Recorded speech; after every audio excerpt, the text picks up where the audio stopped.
Zuri, thanks for joining. Thanks for having me. How are you? Good. It's a Good, nice good. day. Yeah. It's a beautiful day. You've been in the studio full time for a bit now, right? Yeah, I mean, it's kind of since COVID, really. That's great. That seemed to be Yeah, kind of like a turning point for a lot of people. it was. It definitely was. It was I mean, I got paid more getting laid off for in COVID than I'd ever made still in my entire life. Same. It's amazing. They just made more money. I think there was a lot of maybe some economic repercussions, but perhaps one way I was trying to think of it is maybe this is a precursor to universal basic income. Yeah. I think that we were all, yeah. I mean, who knows? It could be I don't know. um some kind of weird stock market thing. I don't really know how that would ever happen in this country, but if we'd have to become socialist first, or if we're just going to become extremely capitalist. Um, I don't know. Yeah, like everyone's gets a stock, like index fund or something like that. I don't know. Yeah, well, yeah, I guess the more fundamental question is what that is the case, or even now, like what do you do with your time? What's worthwhile if you're not spending your whole life trying just to survive? Yeah, I mean, it's easy for artists to figure that out. Yeah. We already have that Yeah. figured out. Yeah, we're really lucky. It's very centering, isn't it? Art making? Yeah. Yeah, for sure. I think, yeah, it can be when you're not, I guess, trying to get too much from it. Yeah. Yeah, that's the key, isn't it? If you're invested in the process sufficiently and not too focused on exactly what you're getting from it. It's hard not to here, because you kind of you're seeing a lot of quote successful artists, Yeah, exactly. right? And we're in a very consumerist culture, which I'm not being overly critical of that, but that's just the culture we're in. Yeah, totally. But, I mean, I feel like that's all folded in Yeah. to the whole thing. I mean, you're not, you're not like not a simple creature. You know what I mean? With simple Yeah. wants and simple needs and everything. And art is supposed to provide that for you in a way. But I don't know. It's just like, it's a type of medicine that if you take too often, it stops working, which is like Hmm. most medicines. So I think it's just that. But to be a professional artist, you have to do it all the time. And so it kind of loses its medicinal properties. And then you have to keep doing it, even though you're not getting that like that, that like really reciprocal comfort, like healing you, therapeutic benefits of it. Yeah. Have you felt that since you've been pretty much in the studio full time? Yeah. Well, yeah, in different phases and in different amounts and stuff. But Um, I think just whenever you're in like high production and you're just trying to like meet a certain quota, you sort of you can't have that relationship with your work where you're like you're saying like giving to it all the time. Yeah. Do you still love it though? Art making? Yes. Sometimes. I don't know. I mean, yeah. I think so. It's like it's uh it's it's a part of my life. You know what I mean? It like is my life in a way. Do I love my life? Do I like my life? Do I like living? But Sometimes, sometimes it's fine, but it's not fraught. And like if you aren't asking too much of it, then you're not really growing either. So it's kind of tricky, like I don't know. Like m music for me is a way to like be more pure in a sense, creatively, because I'm not really trying to like I don't need to grow that much musically. It can just sort of stay. Um, it can always just be about my needs, but art is you have to make a lot more concessions, I think. do you mean just because you're pursuing a professional career in visual art versus music where you can just kind of have fun and play whatever you want? Yeah, like if you're not trying to get other people to give you stuff, you can really just be about what you want to do and how much you want to do it and when you want to do it, and you know. But as soon as you are expecting anything from it, I think you do have to think about other people and the context and what their needs are and however you want to define that, you know. How do you think that changes your work when you think about those things in the studio? Oh, I mean, I think it's a huge change to work, but I think that's how you start making um but I think that is what artists do when they are put upon to make a lot of work, is start answering those questions. Of what the needs are of the viewers Yeah, or the collectors or just because you need galleries. those, you kind of need those restrictions to give you some kind of structure when the the mo the inspiration isn't like the entire guiding light or whatever. So I don't know. It's weird. It's kind of like a modernist thing. Like that is the, in a way, that's the support, is all those restrictions, like what the field is, you know, and what people need and like what's available to you, and then practices are kind of built on top of that in a weird way, Hmm. whether we know it or not. But I think, you know, it's Yeah, kind of, it seems like there's a yeah. lot going on there that could be subconscious. Like you, and also you can't really say, let me go back 2 years and not have this show or not have whatever. Yeah. There's no, right, there's no Ex- pure state to return to, so you can never really be sure what you're, how can you, what is your subjective needs that aren't about pleasing other people? Because part of what you want is to be successful and liked and everything. I don't know, like Yeah, authentically. yeah, yeah. You authentically want those things. And you've been, you know, gathering data from the environment in such a way as to procure them for yourself. And that becomes who you are. I don't know. It's built into I think who we are. I mean, we're humans are such social animals that what others, what our peers think about us, what the society thinks about us is extremely important. Yeah. And what it takes to get shelter and food and everything.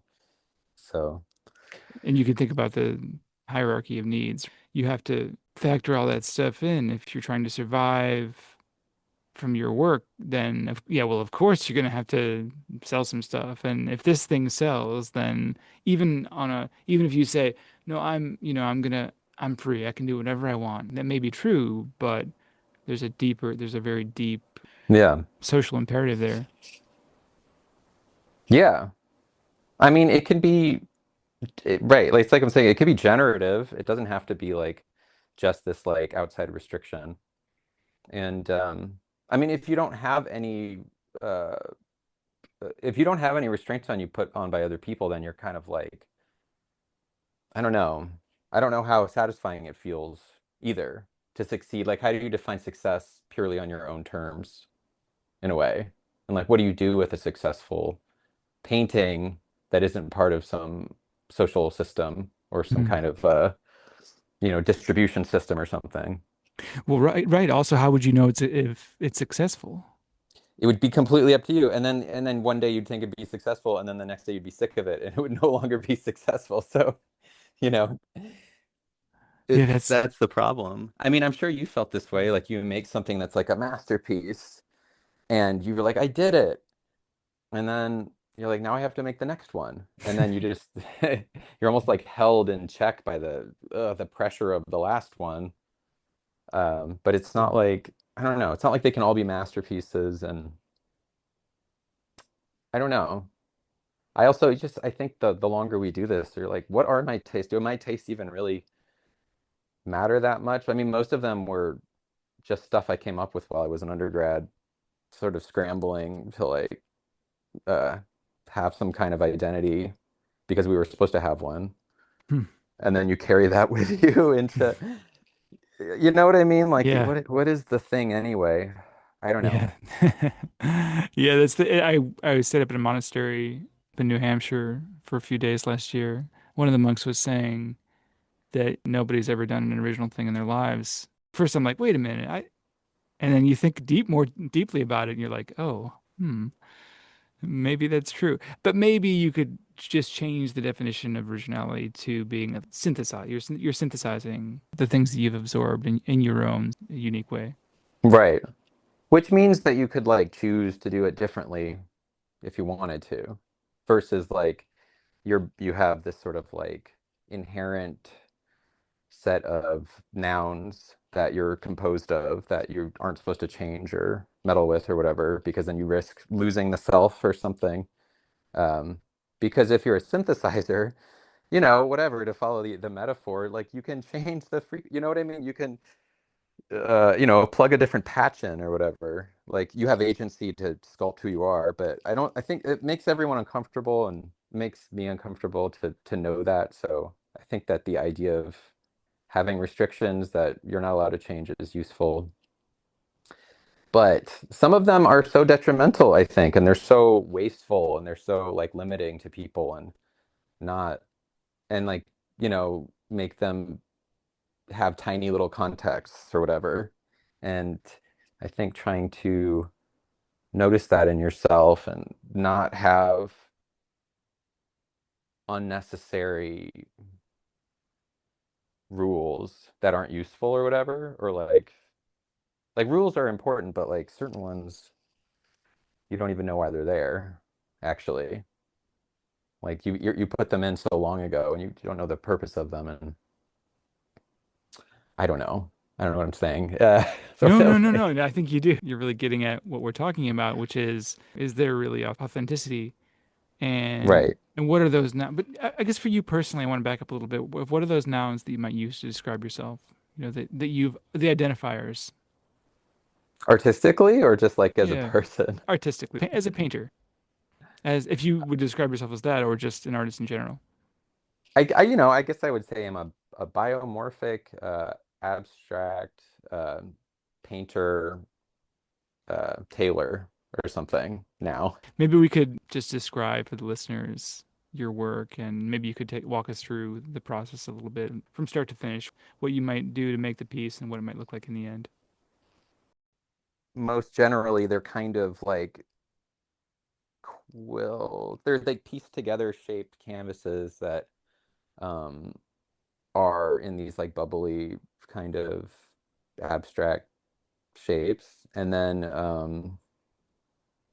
I don't know. I mean, I come to them through these just intuitive drawings, but uh, the main there's a lot of it's confusing trying to explain it, but like they all fold.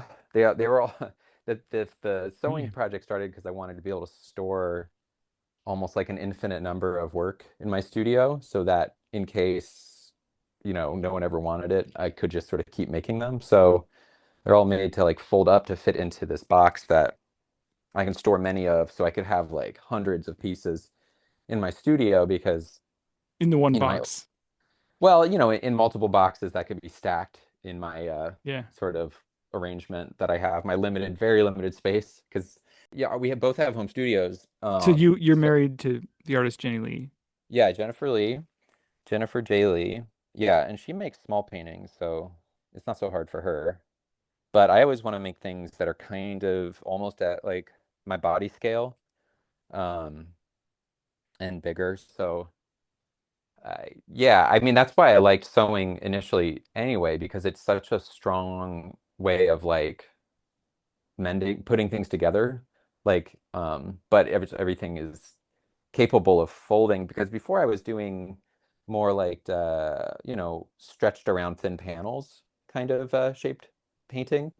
And to have those fold, you'd have to use hinges, which you kind of have to screw in. So if you're screwing into thin panels, then the screws have to be really small. So it all gets kind of weak.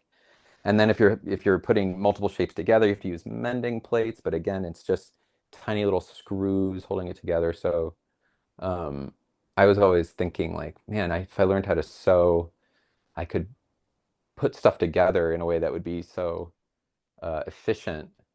And also, like painting is done on textiles. It's actually like right before I think COVID hit is when I started making them. And it was really like it was, good timing, because then we had to start making masks and stuff. So it was like one of the first things I was figuring out was like how to, manufacture some masks on Jenny's old sewing machine she had from college that I broke like a month in. So you started sewing then. Yeah, but just like right before, not You're stitching. because of it. Yeah, yeah. It just happened to coincide. Yeah, it was just totally random. You're stitching together these pieces of fabric. I noticed denim and other kinds of fabric, and then maybe you're painting it sometimes. Is that accurate? Yeah, well, when I started, they were still pretty like figurative. They were kind of like big bodies in a way. I mean, they had been like sort of reduced, but they were kind of like these. Actually, I take that back. Initially, they're quite figurative. They were like they had faces and noses and stuff, and I guess in some sense they still kind of are that, but like it's gotten to, like this like change, this generational change. So like now they're their own species. They've like evolved into their own abstract species, but they still kind of are figures in a way. So, I sense that. They seem like they have a real character, each one. yeah. Yeah, I mean, I don't think I know how to make non-figurative art actually. But then again, like I'm like the problem with figuration is that you're like front loading it so much with like what they're looking at, like just literally like that's a nose, and that's a facial expression and Do you feel like the other characteristics of a painting are subsumed by the figuration if it's more obvious? yeah, well, and definitely, but also like yes, but especially like where you look. Like when there's a face, like you spend all your time looking at the face and it's like kind of heavy. It kind of like puts a weird weight on one part of the composition. Hmm. Um, and then you're looking at like a thigh and you're like that's not supposed to be that interesting. So, it's just weird. I always find it really hard to finish paintings when they have like faces and like specific things because also it's like the top layer too. And so it kind of should be on the top. And then if you start changing the background colors, even though you like the way you painted the face, you still have to repaint the face. And it's just like I don't know. It's hard to explain, but No, that makes a lot of sense. yeah. I think, and I do vaguely recall seeing some of your works before from years ago. You were in the Cactus Show, right? Leaf that and I Yes. curated. Yeah. Time I was making the panels, they were like these, Yeah. they were becoming more abstracted, but they were still very much like these little gnomes. I was calling them metronomes because they were supposed to be like born of the city or something, or like from the like they could be train apparitions or something. Um, so, but they weren't that specific, but they did have certain things that kind of could look. They had like maybe lights or gears or something. I recall that now, and I Yeah. remember the piece you made for the Cactus Show was a similar process, I think, but a cactus. Yeah, it was just I think it was like a Andre Carteret like stick cactus I think with I still like have it. You gave it to me. yeah. I hope you I'm enjoy gonna it. hang it up. I love it. I love it. I love it. But I do I do thank you again for that. I really, if you want to get a bunch of free art, just curate a show, like a huge show, Oh, I and know. Because we used to curate at Steve's. So we have so much free art from that. wait, We did those Steve. Steve My Kitten, I don't know him. Orgy Park, remember? I think you must have been Oh, in oh one. yes, of course. I Yeah. remember We those. Yeah, yeah, we massive. did those big Christmas That's shows and right. stuff. That's right. I Yeah, remember so we those. have a lot of free Yeah, art. yeah, yeah. Exactly. Exactly. It's amazing. People are like, I don't want that back. Please. That's not mine anymore. Yeah, exactly. But I have to say that I've really, really enjoyed watching your process since then to now. I think it's been really fun to watch. You still see a lot of common threads, but I get a sense that you've really come into your own. Our previous conversation about authenticity aside, I think it seems very you. It does seem very authentic, and maybe that's a conversation that sort of hints more. It's like almost the artist's version of free will. I mean, that what I meant to say about all the concessions and stuff was kind of a precursor to going into like because of all of those concessions that have to be made, when I started doing this body of work, I was like, well, what are the irreducible things that I need from the practice. And those are the things that stayed. What is essential? Well, like this form, like this drawing language, this biomorphic, whatever it is, this like balloony, I don't know what it is, but it's always been there in some form in the way I draw. And then this sort of this focus on color. Your color, And I was then going to that, say, yeah. And then just that them not being in a square. Like those are things that I've always sort of been, even though I was making figurative art, they were always kind of there. So I was like, I'm just gonna, these are my, everything else can be, you know, less controlled in a way.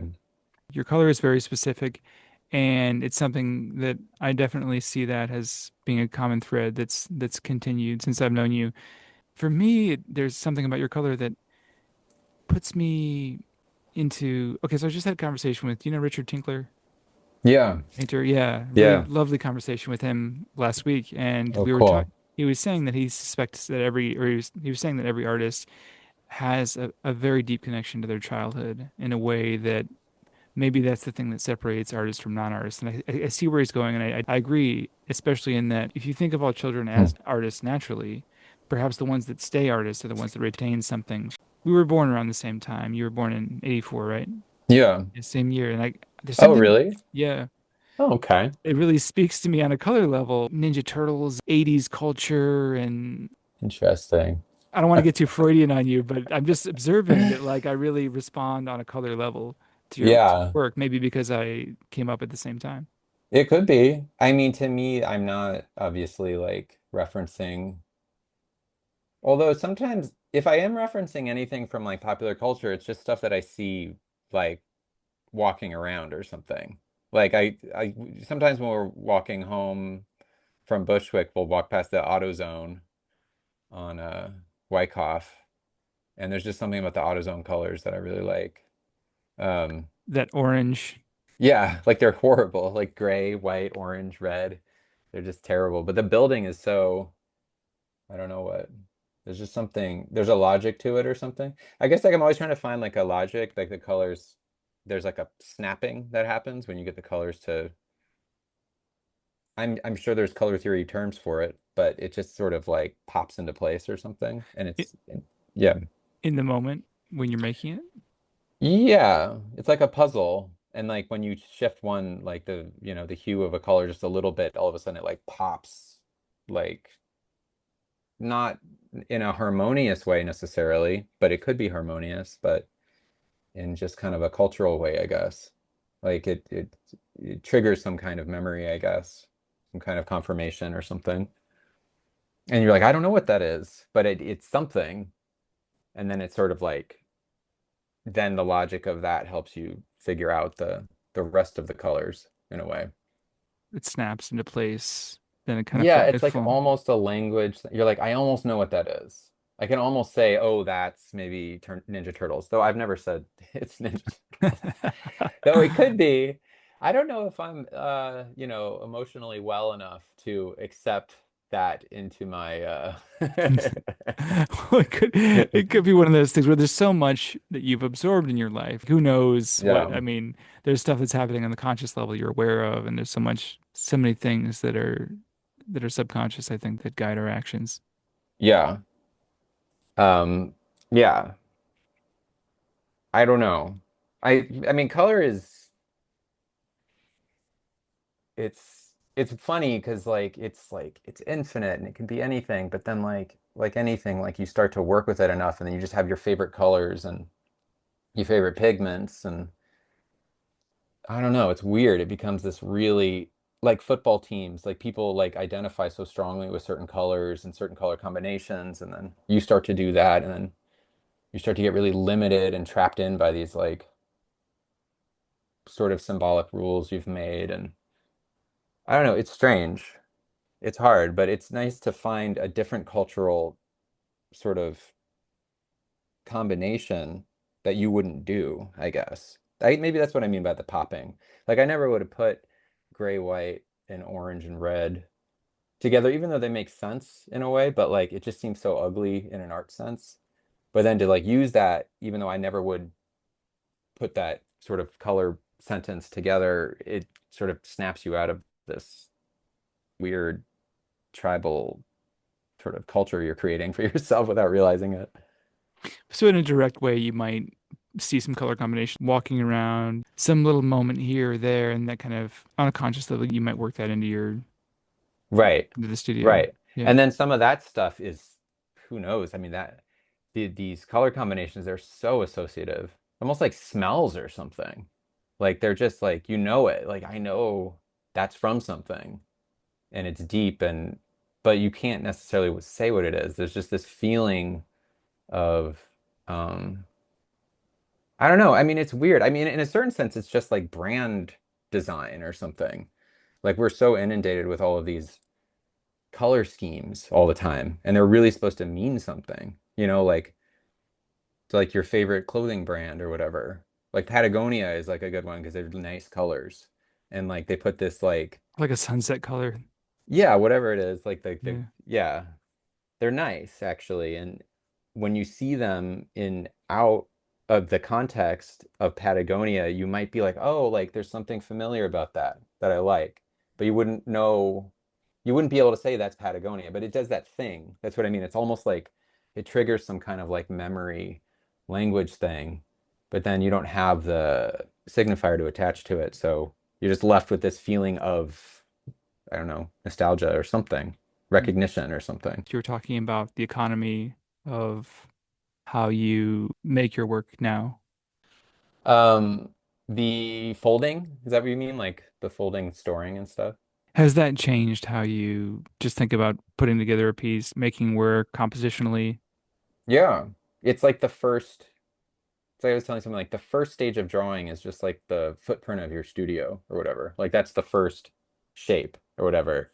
And then the second shape is like, where is it going to get stored? Which is not something I used to think about, but after you throw away so much art for different moves and stuff and decide what you're going to keep and have this like brick of paintings that like probably never going to show, like they're not like what I do now, but I don't can't throw them out. So it's like it's just like this permanent space taker. So, like you're creating this. I mean, it's not garbage because you've invested so much in it, but it's almost like functionally useless. I can't give it away. I worked too hard on it and I can't show it and I can't throw it out. It's weird. It's a weird, impossible object that you make. So I have a brick of those that I'm storing, and so it's like I just my rate of production was slowing down, like in 2018 or something. It started to get slower and slower. I was making less and less work. I was making like maybe just 4 or 5 things a year by the end of it because my space was starting to get so precious. And like, especially if it was a big painting, I was like, I can't have a non masterpiece big painting because it's just going to live in here forever. Um, so the longer I work on it, kind of the better because then I'm not taking up storage space or something. Um, but I just and that was part of the way that was my like disposition. Like I thought, oh, that's good art. Should take a million years or whatever. And I do sort of like when I see someone else's art that's that way, I do like appreciate it. All this sort of like pound of flesh in it and everything. But I thought it was like making me unhappy to not be productive, not to have that feeling of productivity. And I was also feeling like it was hard to grow, like hard to find what I was actually like. Is there a subconscious language? Is there like is there something innate in me? And it was hard to find that because everything was so controlled all the time and the output was so slow. And when you're working on a painting, it's not like you're coming in with fresh ideas all the time to work on the painting. You have like this old mess that you've created that you're just trying to like solve incrementally or whatever. So, um, the sewing storage thing was a way to like produce a lot more work also. Like I was saying, like I want to be able to store hundreds of pieces in my tiny studio. I'm like, how is that possible at scale, like at a good scale, like a body size scale? So that was like the first drawing was like, I don't know what these are, but they're going to fold up and they're going to be, they're going to be flexible and they're going to be made out of fabric. That's genius. I really appreciate the economy of that. Mm. And I wonder, do you have a way of folding them that keeps them? Now, I mean, yeah, they designed around these like hinge lines, basically. I greatly appreciate that having exactly such a body of work or many bodies of work Yeah. that I can't show, Yeah, that I can't, exactly. I'm not going to sell, and I'm not going to Right. give away. So what do you do with it? Will Yeah. you just put it in storage until somebody sometime throws it away, or you throw it It's away, or what? awful. It's a Yeah. terrible feeling. I know, but you have to make the work to get to the next thing. Yeah. So you can't, I don't regret making those paintings, but I definitely have slowed down recently. And if I make 10 paintings a year, that's fine. I'm really fine with that. Right. Um, Before it was like 100 a year or something like that, which isn't, I don't even know, or maybe it was like 50 a year. I don't know, a lot. Yeah, that's a lot. And a lot of those I would take I'm painting on canvas on panel, so I would take the Right. canvas Just off and roll. just, yeah, Hmm. just roll it up. But it's just like, what are you Yeah. doing? You don't want to clutter up the world with just more stuff. There's so much stuff in the world that we've created. Right. Right. Yeah. Yeah, it's true. Canvases roll. Although the way I was painting towards the end was like such that if you rolled them, they would crack.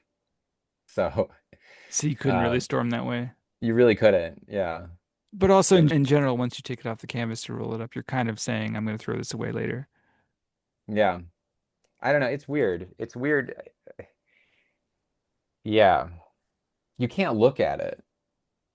You And can't if you know. can't show it and you forget about it, so So it doesn't exist yeah, anymore. yeah, It's kind exactly. of weird. Yeah. Yeah. You just have to make miles and miles of canvas Yeah. to make even a halfway decent painting in your life. You're painting for years and years. Sometimes I think it'd be easier in some ways to be a musician or something like that, where you can, Because you just, whatever you're making just like goes off into the air. Yeah.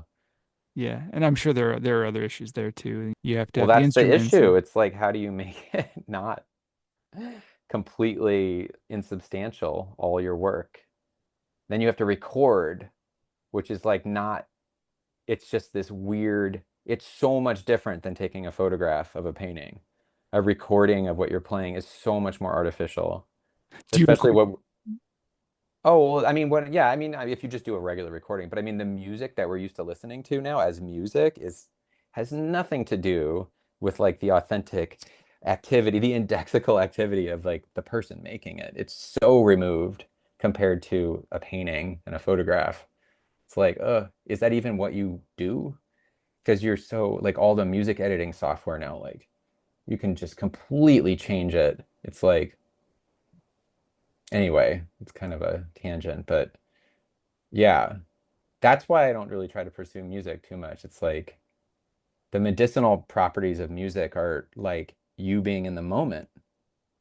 Like that's what feels so good. You not using language, you being in the moment, and you feeling like there's a way to like let the internal, like the interior state sort of like be outside or something, and that other people are feeling what you're feeling at the exact same time, which is really hard to do with language because they're reinterpreting your words and like maybe you're not a great speaker and they're watching your facial expressions and but having that, but anyway, that's all stuff that like to me at least you need to be feeling with your body, and like when you produce a recording for other people to experience, it's like you're not feeling any of that, you know what I mean, which obviously you need to do because that's how people listen to music, but the medicinal parts of it, like you're doing it alone in your studio, you're cooking up, you're concocting this sort of like alchemy of tastes and stuff so that other people will want it or whatever.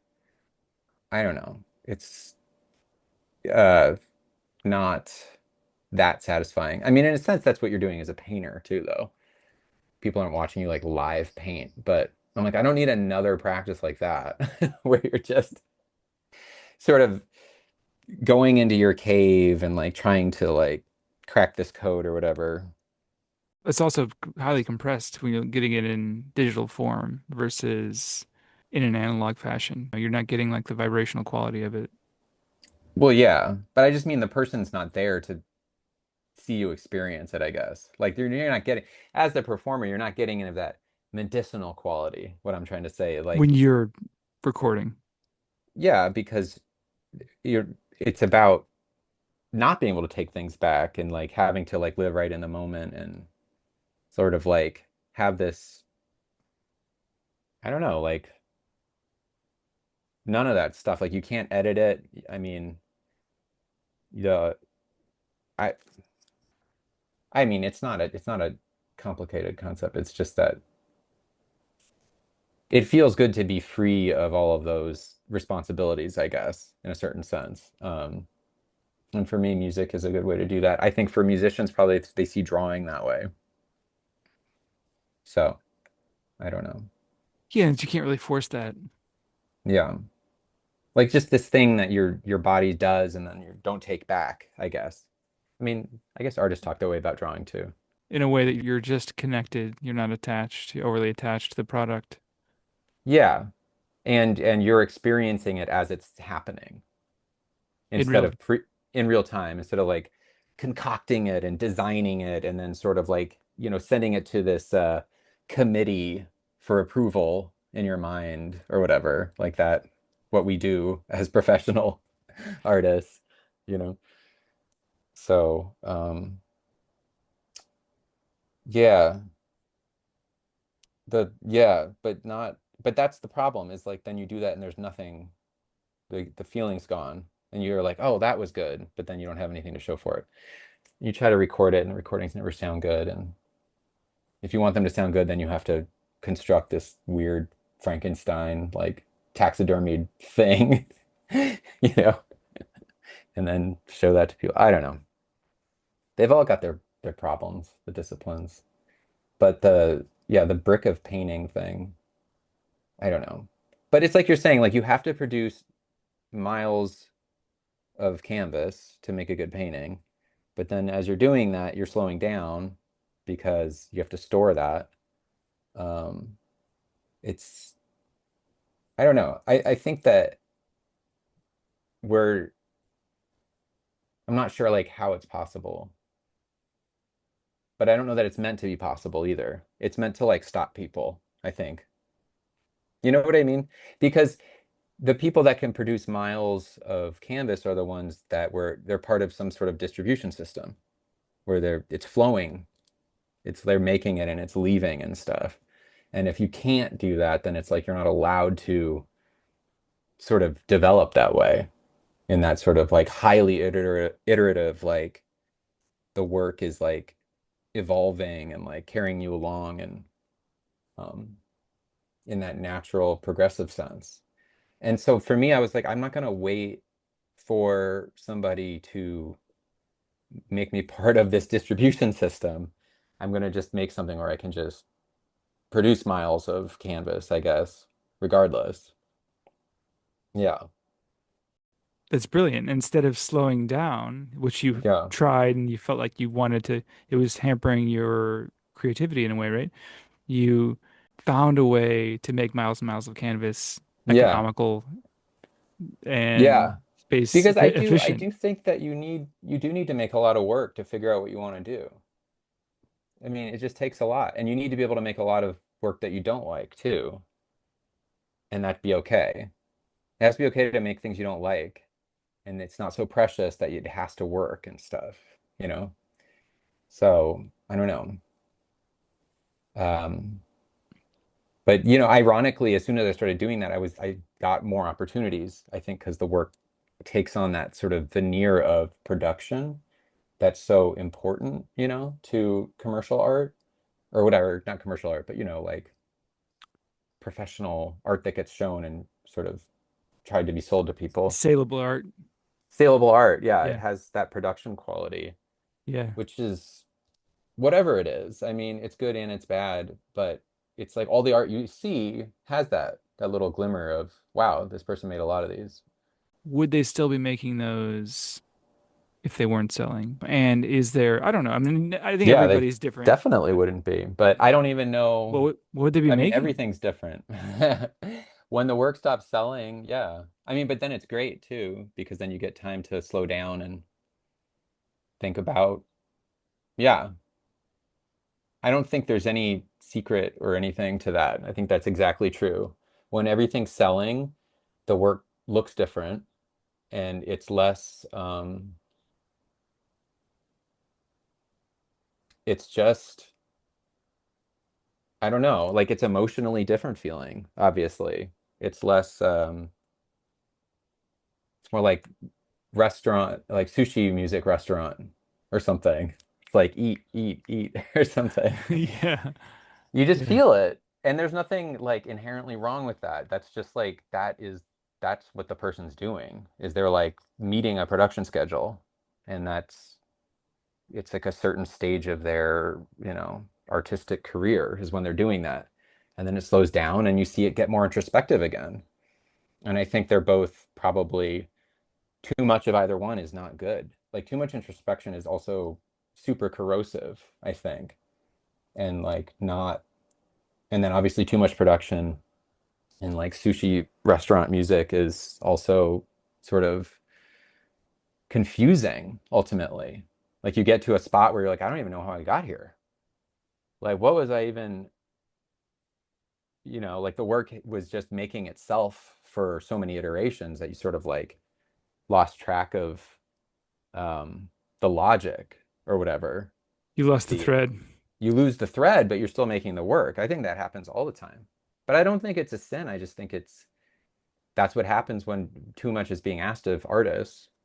Um, and but it's good too because then you learn how to meet production and work quick and everything and create a certain type of quality that is sort of not about um,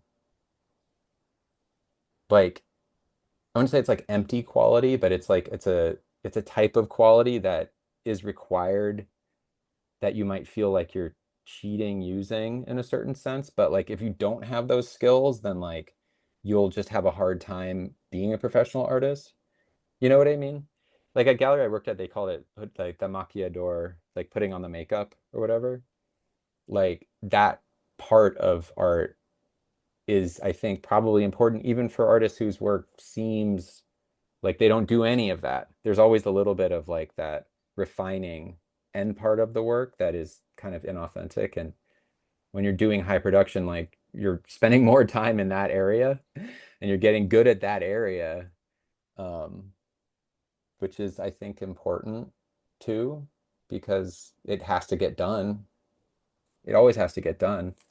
So, I guess everything is also an opportunity cost. what does that mean? Doing that, you're not doing something else. Everything comes at the expense of another Yeah, thing. yeah, right.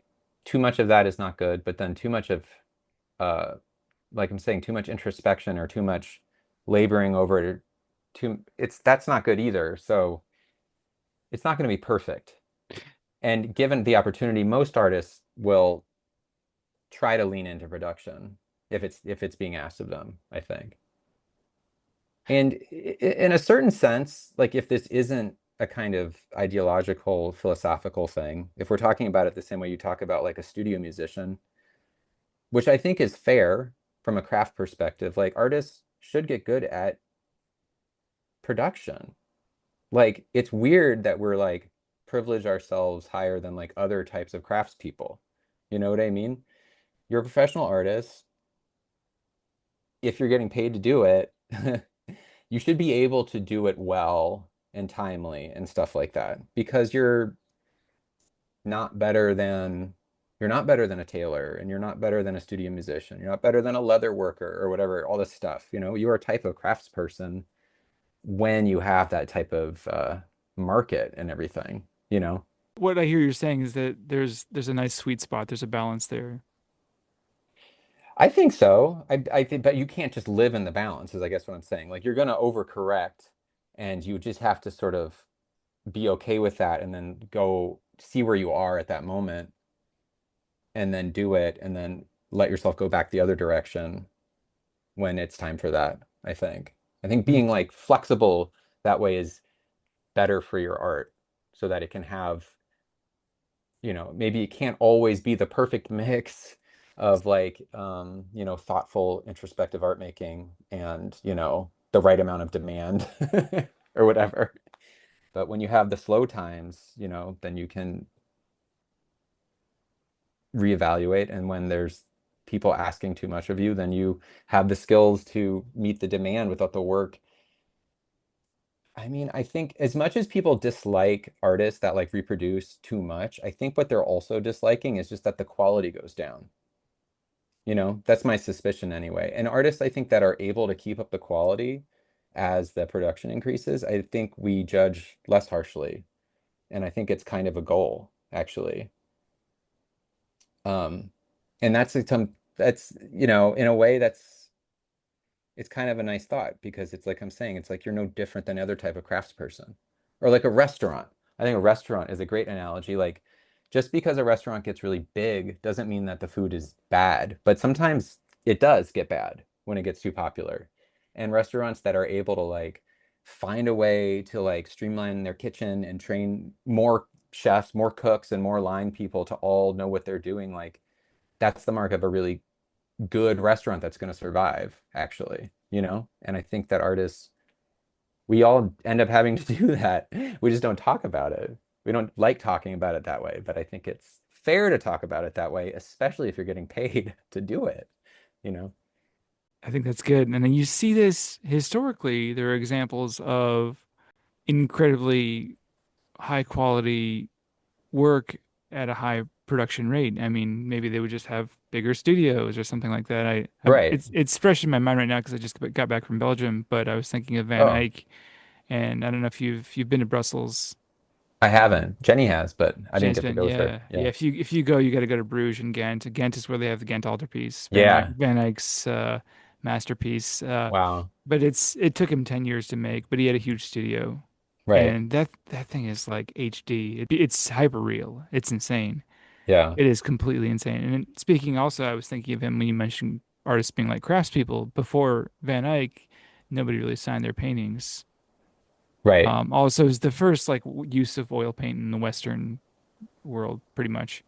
In my view, is kind of like the first modern artist in that he signed his work. There's a sense of authorship there. Plus, it's Van Eyck. There was a high production. I'm I know sure what they you had, mean. yeah. Where were we? We saw Van Eyck recently. Oh, I think it was at what's that place? The collection in Manhattan. What's it? It's not the Barnes. The It's Frick? the Frick. Yeah, we were at the Frick, and I think they had a Van How was Eyck the there. new Frick? What'd they have? Oh, I gotta go there. I haven't been since they It was reopened. awesome. It was so good. They had a lot of Turners, which is like lately I'm like every time I see a Turner, like that's all I look at. Everything else is like not as it's like he's such an entertaining painter. Yeah, I was in London where they have a lot Yeah, of the them. Yeah. Tate. Yeah, that's the first time I really saw them in person, and we had Letha's mom. No, no, no. Paul had bought these really high potent gummies and he didn't want them, but he didn't know what the strength was on them. And so we took them, not realizing how strong they were. And then on the cab ride over to the Tate, it just kicked in and we were so stoned. And then we just got into the Tate and it's just like this. We had to sit down and then we go into the room of Turners and they were just like magic eye like every you walk up and like everything's floating around and transforming and the closer you get like the less you see and everything. It's like like am I just is this just the edible that I've taken? Anyway, it was a great experience. um but the Van Eyck that we saw at the Frick, I was surprised because the other work from around that period, it's like, yeah, like first of all, the anatomy isn't usually as perfect as his is.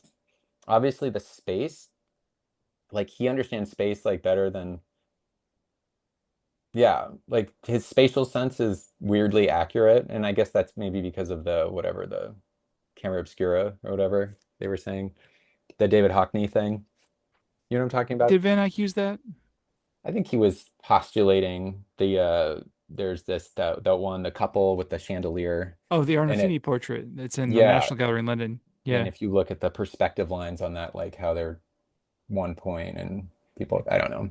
I It can is see that. interesting Yeah. though. Yeah. Like he does stand out in a modern sense, modern being like not that weird, flat, the manneristic style that all of the Renaissance or like pre-Renaissance and late Middle Ages stuff is, which is cool and weird and like Persian or something still, or Egyptian kind of. Yeah. But then anyway, yeah. His paintings remind you of Egyptian Not Van art? Eyck. Van No, Eyck's don't. They just the other they stuff that was happening. yeah, they look like the way that reality is depicted that we're used to. They look in that sense modern. You're like, okay, yes, I'm familiar. You don't have that weird alienated sense when you look at They're pre-Renaissance stuff. it's like beyond real. It's like it's to me they're almost digital. Like Yeah, they're I almost could definitely see that. proto-digital. Looking at those, and it's funny. I think that we're kind of coming around to those more now because we just inhabited the digital space so much. I noticed this when I was in the National Gallery in London. There's huge. I mean, the Arnolfini portrait is incredibly famous, so of course there's going to be a huge crowd around it, you know. But that, to me, I think it was the most crowded painting that I saw in in the whole museum. And I walked by these Caravaggios, famous Caravaggios. One is Doubting Thomas, he's putting his finger in Christ's wounds, Oh and yeah, yeah, there wasn't a single person looking at that painting. There was yeah. nobody looking at that painting. I sort of theorized that we're coming back around to Northern Renaissance paintings, and because it seemed maybe it's more familiar to us in the way that people are less interested in the Oh, theatrical. I see. Yeah, You mean modernism like a technological, like they feel like they could be made by computers or something. yeah, I see what you're saying. yeah. Yeah, Just I can see that. the kind of space. Looking at later Renaissance like Caravaggio and Raphael, etc. It's kind of more like a stage, like Yeah, a that's true. theater, a Yeah, set. especially Raphael. Like Yeah, Raphael's always look like that. they look like sets. Caravaggios are never that fun to look at in person for some reason. I don't Yeah, know I why. used to. Yeah, I completely They're agree. good in Yeah. photographs though. Like he prefigures, he really like those are great. Oh my God, you take a picture of one, it's like the contrast like Yeah, jumps out at you. yeah. Yeah, but I Um, was really I floored by there was a few Memling paintings, Hans Memlings that hmm. I just couldn't get enough of from a compositional standpoint. And then to me, looking at a Van Eyck is, did you ever skateboard or get into sports or anything like that or anything? A little bit. I A used little to, bit. My brother was a skater, and I sort of tried to be a skater for until I was like 12, but it didn't really I stick. didn't I was stick. not good. Yeah. Yeah. I used to skate a lot, but I used to like watching skate videos where the guys weren't that good. Like they were Yeah. much better than me, but it's stuff that was like realistic. And so like looking at a Van Eyck, it's almost, I mean, it just doesn't like I'm not nobody is going to paint like that. It's like I can't really relate to it on a painter level. Like, but looking at Memling, I mean, he's also Uh-huh. just brilliant. But stuff that you're like, ah, I could pick up a few. Maybe I can get into that. Maybe I could pick up some of those moves or something. There's a place up. How about yourself? Historically, who have been your favorite artists? Oh, I don't know. I think I used to have some sense of that. But like I'm saying lately, I really like Turner, even though my work has nothing to do with Turner. I still do, but I used to really like Monet a lot. Um, when I was making just this sort of like the way that he's almost like painting air in a way, like the layers of paint that you're traveling through. I was like, oh, I want to paint space like that, like not like geometrically or whatever, but like you're passing through these like veils of air or whatever. I don't know. I think like I haven't been getting that much inspiration from work that looks a lot like mine for a while. You know what I mean? Um, and I don't know why. Not that I don't like my work, it's just that I don't know. It's I don't know. Like I think I want to look at art more as um like a type of entertainment or something. If that sounds, if it's not too terrible. Like I want to go and be entertained. I don't want to have to like, what I hate is you go to the museum and you're having this art experience and then you get kind of tired and then you just start reciting art history book stuff to yourself. Like, oh, that's so and so from such and such. They did that before such and such. And you're like, what am I even doing? Like, I'm not experiencing it. It's full on confirmation bias. I only go over to the paintings that I recognize. It's stupid. It's not fun at all. And I want a painting to actually have this like it pulls you in and gives you something to do and it gives you a reason to spend time with it. And it's not just this like yeah, like you know, bookmark in your mind of stuff you taught that was supposed to be good, you know. Anyway, You want the experience of it, not necessarily an intellectual exercise. yeah, I don't mind it being intellectual. I just want it to be not just pure confirmation bias, where I'm like, oh, like that was, someone smart said that was something that was good, and therefore I want to like it, and so I'm going to spend time with it or whatever. Um, you know, I mean, I think it's rare that people will actually take a step back and question that because so much of how we see things is based on kind of a bias, context. of course. And you're trying to construct a self that's like desirable and profitable to, this world that we live in. And so I get all that, but it's like it just gets like to be a drag. It's just like how can the museum not be a drag? And it's like the art it should be self-evident. It should have something that you can do with it, with your mind, with your eyes. It should do something for you, and it shouldn't just like send you back out to some text or something or some, whatever. I don't know. I mean, it's kind of a very like unsophisticated way, but I don't know. I just think it's fair. I think it's a fair way to if everyone has to compete for people's attention, then art should actually have to do that too. And it shouldn't just be people that are like, know enough to know that something is supposed to be good and therefore can experience that knowledge in front of it or something. I don't know. It probably is. Yeah. No, it's got to be felt, and I Yeah. was I was surprised too. And actually, I have a bit of a confession to make. I know the Ghent altarpiece is a masterpiece, and it's this monumental achievement in the history of Western art.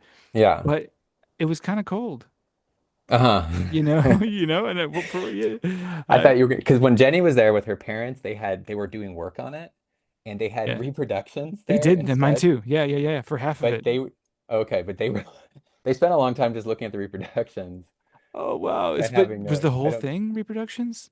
I'm not sure. I think it might have been because they were, working on it. This was a few years ago. There's a museum nearby that there you can watch them. There's a huge window in Right. this museum where you can watch them conserving the actual thing. Right. Luckily we went there first, so we knew which ones were reproductions and which ones weren't. Right. And you can Exactly. yeah, but actually you can get closer, and that was Yeah. more amazing because you could get pretty close. They had them like facing the window on easels, the Right. originals. And when you're at the Ghent altarpiece, you can't really get that close to it. I mean, it's massive and Oh, it's I behind see. I see. glass and it's huge. Yeah. That's the other thing.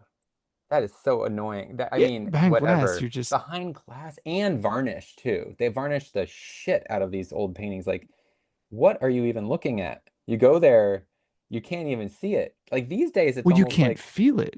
well, you can't. Yeah, you can't. You And then know? there's like all these people in front of you and stuff. It's almost like I'm gonna go look at my phone. I'll have a better viewing experience. So much of art is feeling the experience of it. It's not just looking. There's a sensory, there's a felt quality that I think is hard to describe there. Yeah, it's weird. I think what's I'm not saying here is that I think when you're going to a museum, it's a totally different type of art, because it does need to be entertaining because you're standing there for a set amount of time. Whereas I think what's confusing, like art generally that we see, the use of it is that it's in the periphery of someone's life. It's not generally, you don't like engage with it the same way as you watch a movie or whatever. Like it's there like as this like yeah, like it needs to be people experience it walking past it more often than they experience it standing in front of it or whatever, which is not an invalid way. I mean, I think that explains why art looks the way it does too. I mean, there is a certain sense of art needing to be, like I'm saying, entertaining, all that stuff, which is true in museums, I think, for sure. But then there's this whole other logic of art needing to be kind of like a good roommate in a sense, like not overstepping, not like honking horns and like not like bumming you out and stuff. And Something you could live with, someone you could live with. someone you could live with. It's a different quotient. And I know that that's probably the part that people think is not the right way to think about art, but I do think that it is a part of the logic Huh. of figuring it out. So, um, I mean, how often do you stare at the art you have that you own? You know, it's just not that often. You appreciate it being there though, and you're like, oh, there's that thing. There's that thing. It's nice that it's there, but you're not having this uh you're not giving it all your attention hardly ever. So it needs to be good at that, this peripheral view, I guess.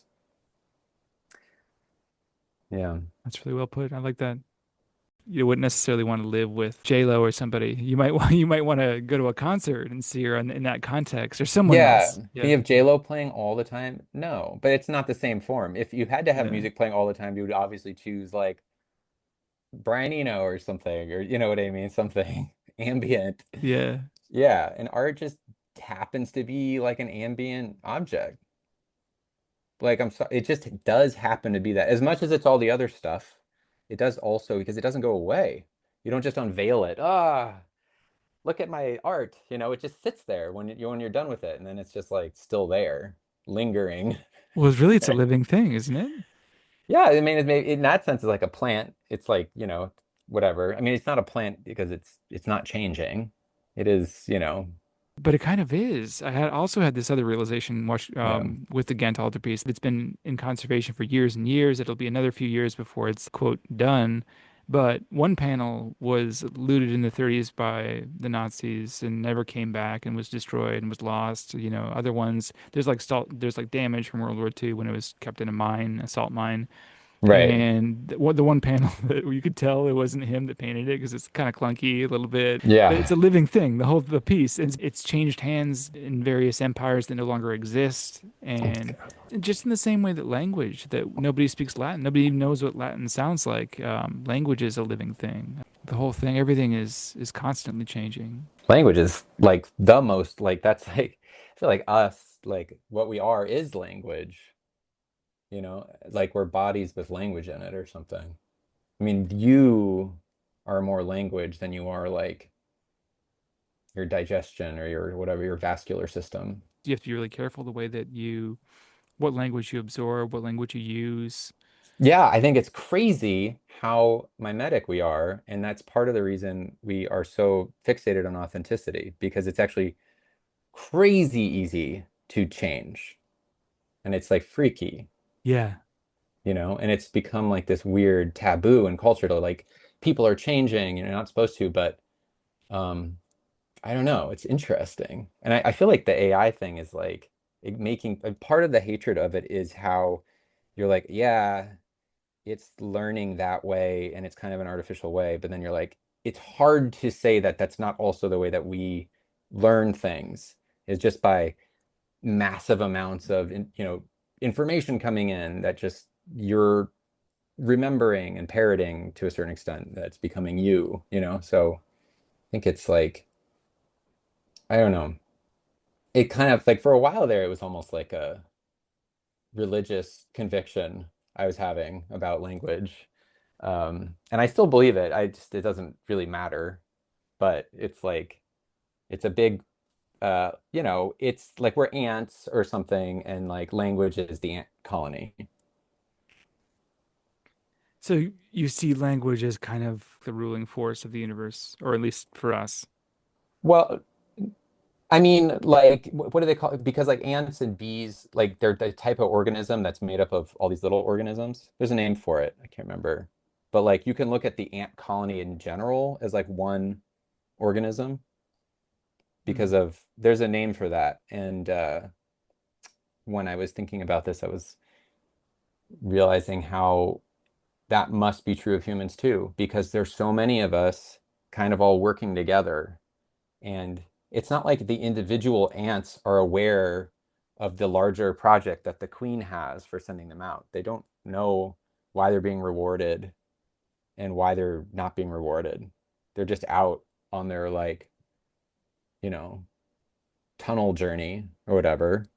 and they come back and they're rewarded or they're not rewarded. And that's basically what we're doing too, but we don't know how the reward structure works exactly. You don't know where it starts and ends and stuff. It's mysterious. And so, um, um, yeah, I mean, you could just say the humans are this big sort of multi, multi-organism or whatever, super organism. But language, it's like it kind of exhibits like living characteristics on the other hand. Like it's always like people, it's fixated on its own survival, for one thing. I feel like language is always trying to adapt to uh not die in a certain sense. And I feel like people,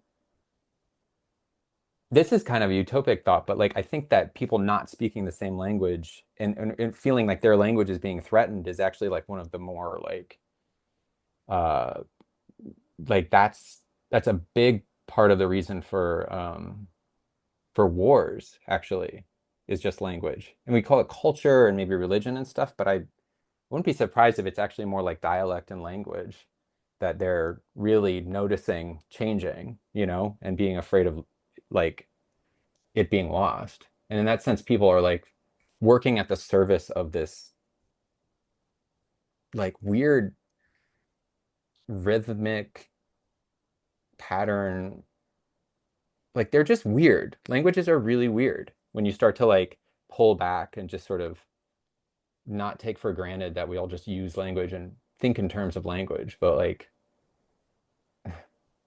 that's the other thing is like that because you're like a meditator and stuff, like that it's possible to like have non-linguistic thought. It's possible. And obviously people who don't learn language, they have sensory thoughts that are like images and sort of whatever that don't use language at all.